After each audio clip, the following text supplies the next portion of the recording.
White Rock. Well, thank you, Mr. Speaker.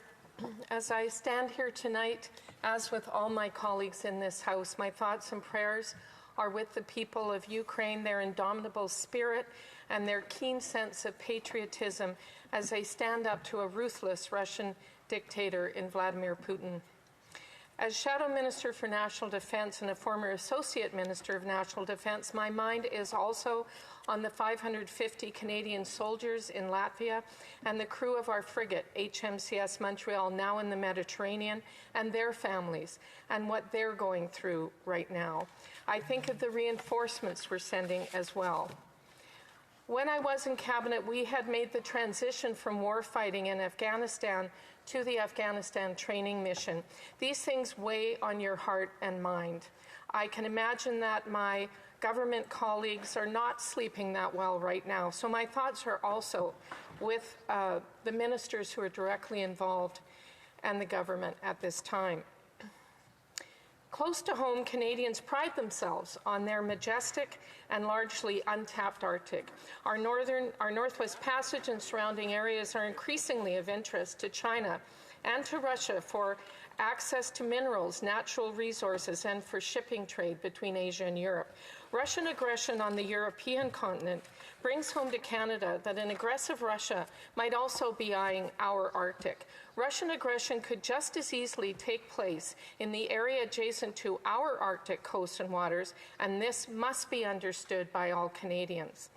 The prospect of further Russian aggression in the north only reinforces the need for this government to purchase new F-35 fighter planes without delay and to cut steel on new warships.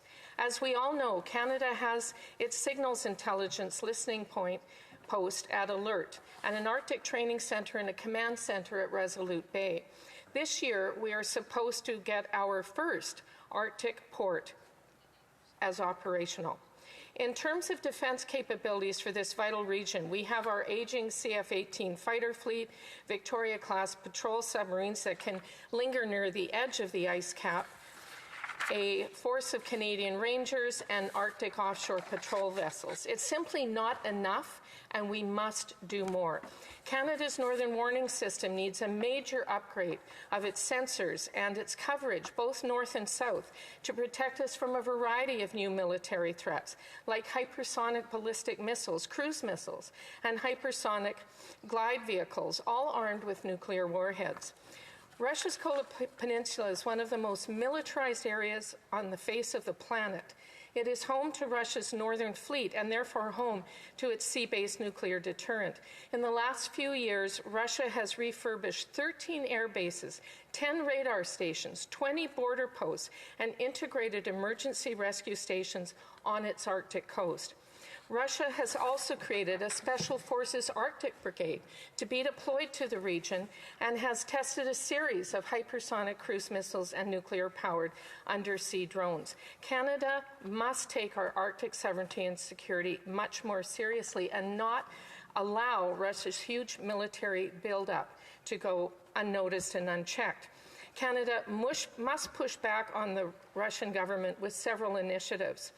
And I note, and my colleague mentioned this, that the latest reports say that Putin has used thermobaric weapons today in Kharkiv. These weapons cause massive shock waves that suck the air out of the lungs of its victims. This is very serious, and there is now a 40-mile-long Russian convoy outside the capital of Kyiv. There's many things we can do. We can expel the Russian ambassador. We can recall our ambassador. We can give visa-free access. We can immediately move to remove Russia from the G20. We need to send more help. These concrete actions will send a message to Putin, to his oligarchs, and the people who keep him in power that you can't invade a sovereign state.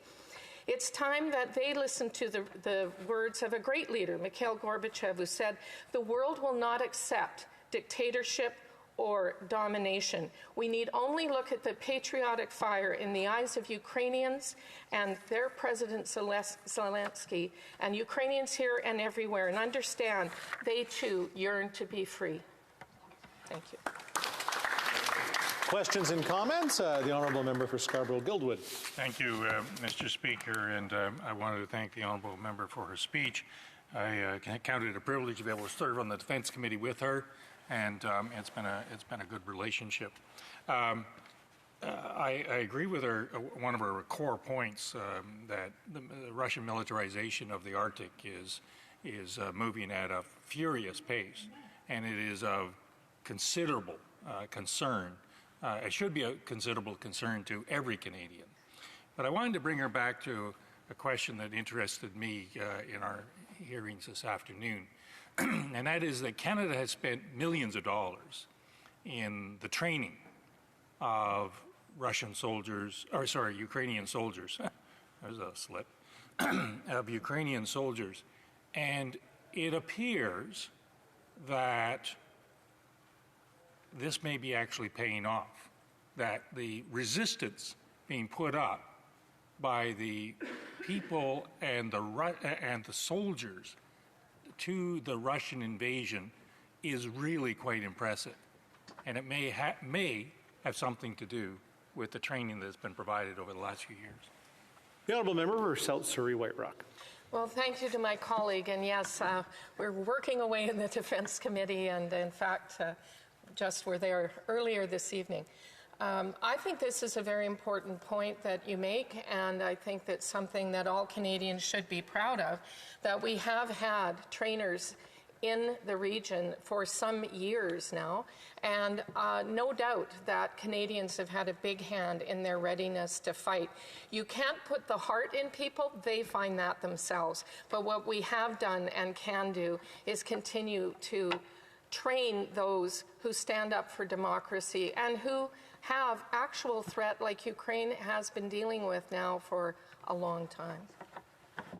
Question et commentaire, questions and comments. The Honourable Member for Berthier-Masquin-Roger.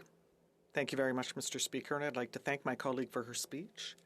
Since she is very familiar with military matters, I'd like to have her opinion on a proposal that was made by the Conservative Party earlier today to expel the ambassador of Russia, the ambassador to Canada back to Russia, and to bring back the Canadian ambassador from Russia.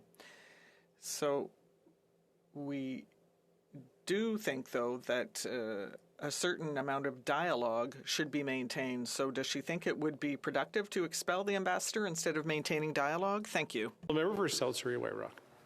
Well, thank you, and thank you to my colleague for your question. Yes, I do think the ambassador should be expelled at this point, and I do think we should recall ours. Yes, dialogue is always important, but this is a ruthless, tyrannical dictator that is now in charge of an enormous army, the second largest military force in the world. And he has shown over and over again that he's not interested in dialogue. He's not interested in talking. There's been all kinds of opportunities for that dialogue, and I'm always one who pushes for dialogue and pushes for talking and not going that extra step unless we have to. But this person is not listening at this point, and if he shows any indication of at all of being willing to listen, there are avenues that we can make that happen. Questions and comments? Question et commentaire. The Honourable Member for Brandon-Souris. I want to thank my colleague for her speech tonight as our defence critic, and I had the opportunity on the European Union Friendship Committee that we have in Parliament to spend a few years as on the Standing Committee of Parliamentarians for the Arctic region, and my colleague mentioned the Arctic sovereignty that we have as a neighbour with Russia in our north, and I wonder if she could elaborate just a little bit more in regards to the issues around the Arctic and our independence and making sure that that we stand our ground in that area. The Honourable Member for South Surrey White Rock in about 30 seconds. Okay, thank you, Mr. Speaker, and thank you to my colleague for that excellent question. I think on both sides of the aisle, everybody is talking about a need for NORAD modernization. I don't think that's news. But what needs to be done, there's an expression that is used, and it's either use it or lose it. And as far as China and Russia are concerned, they have been very clear that they want to be the powers in the Arctic. Whereas Canada, we believe, that we should be standing up for our Arctic, and that means all of Canadian sovereignty. We simply have to do more. Thank you.